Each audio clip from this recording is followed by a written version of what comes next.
Hello everyone, welcome back to our channel. I hope তোমরা সবাই খুব ভালো আছো। অনেক দিন ভিডিও দিতে পারিনি, তো আজকে আমি তোমাদের সাথে নিরামিষ ডালের বড়ার তরকারির রেসিপি নিয়ে এসেছি।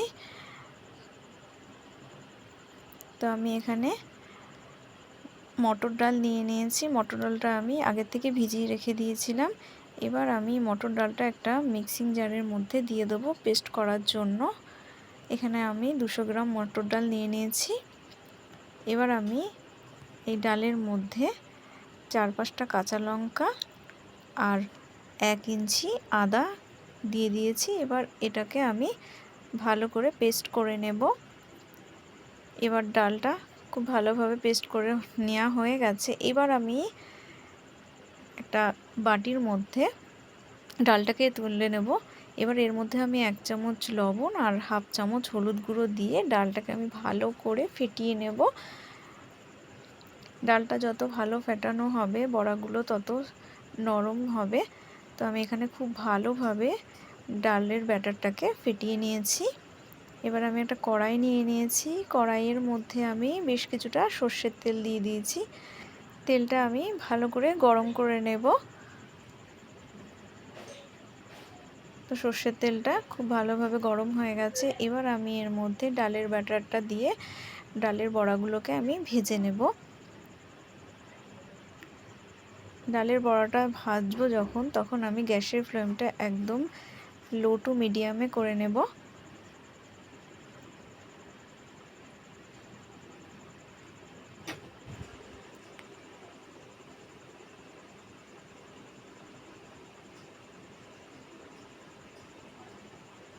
এবার আমি ডালের বড়াগুলোকে দুপিটি উল্টে খুব ভালোভাবে ভেজে নেব।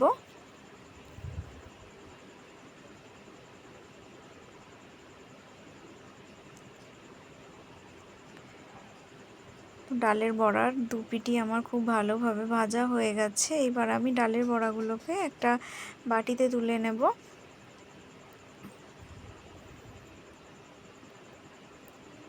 এবার এই একইভাবে আমি বাকি বড়াগুলোকেও ভেজে নেব।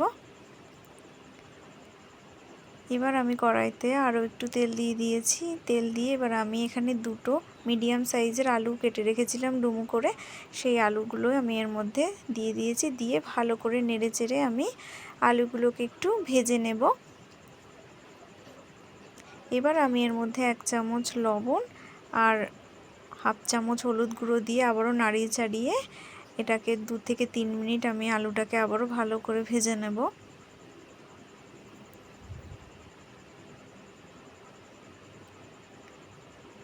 আলুটা আমাদের ভাজা হয়ে গেছে। এবার আমি আলুটাকে একটা বাটিতে তুলে নেব।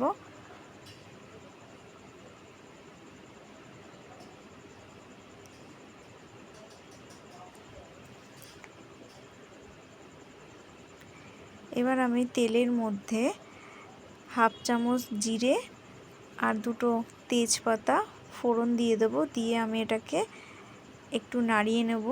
নাড়িয়ে নেওয়ার পর আমি এর মধ্যে 1 ইঞ্চি মতো আদা আমি এখানে বেটে রেখেছিলাম, সেই আদাটা দিয়ে আমি 30 সেকেন্ড মতন একটু ভেজে নেব। এবার আমি একটা বাটি নিয়ে নিয়েছি। এর মধ্যে 1 চামচ জিরের গুঁড়ো, 1 চামচ ধনের গুঁড়ো, 1 চামচ লাল লঙ্কার গুঁড়ো, হাফ চামচ মতো আমি এখানে হলুদ নিয়েছি। এবার আমি এই সব মশলাগুলোর মধ্যে অল্প পরিমাণ জল দিয়ে দেব। জল দিয়ে আমি এটাকে ভালোভাবে একটুখানি মিশিয়ে নেব। আমি এখানে অল্প অল্প জল দিয়ে মশলাটাকে একটু ভালোভাবে একটা সুন্দর পেস্ট তৈরি করে নেব।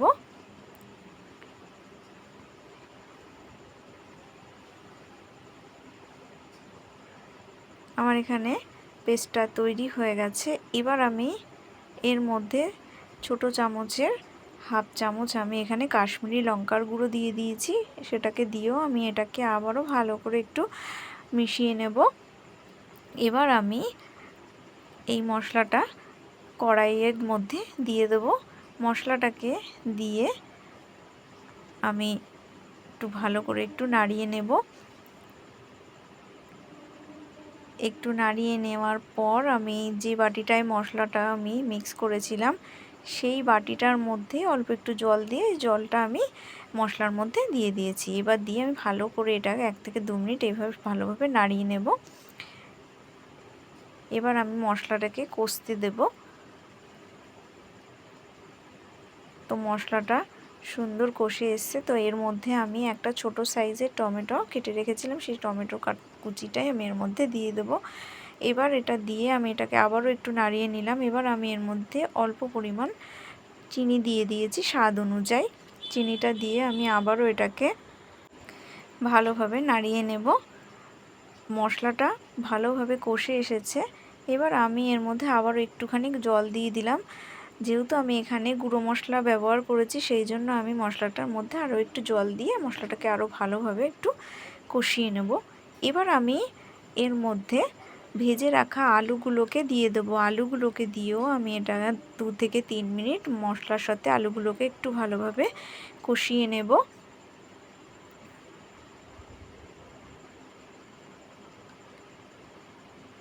তো মশলার সঙ্গে আলুগুলোকে খুব ভালোভাবে কষানো হয়ে গেছে। এবার আমি এখানে 2 গ্লাস মতন জল দিয়ে দেব। জলটা দিয়ে আমি আবারও ভালো করে একটু নাড়িয়ে চাড়িয়ে নেব।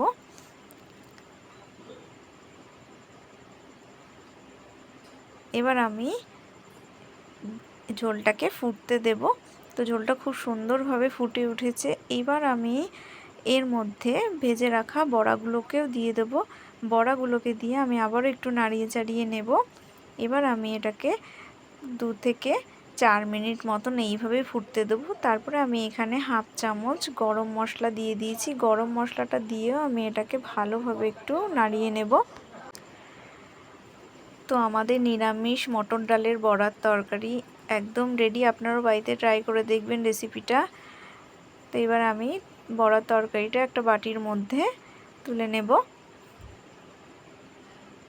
একদম ঝটপট একটা রেসিপি। নিরামিষ দিনে আপনারাও বাড়িতে এইভাবে ট্রাই করে দেখবেন নিরামিষ মটর ডালের রেসিপি।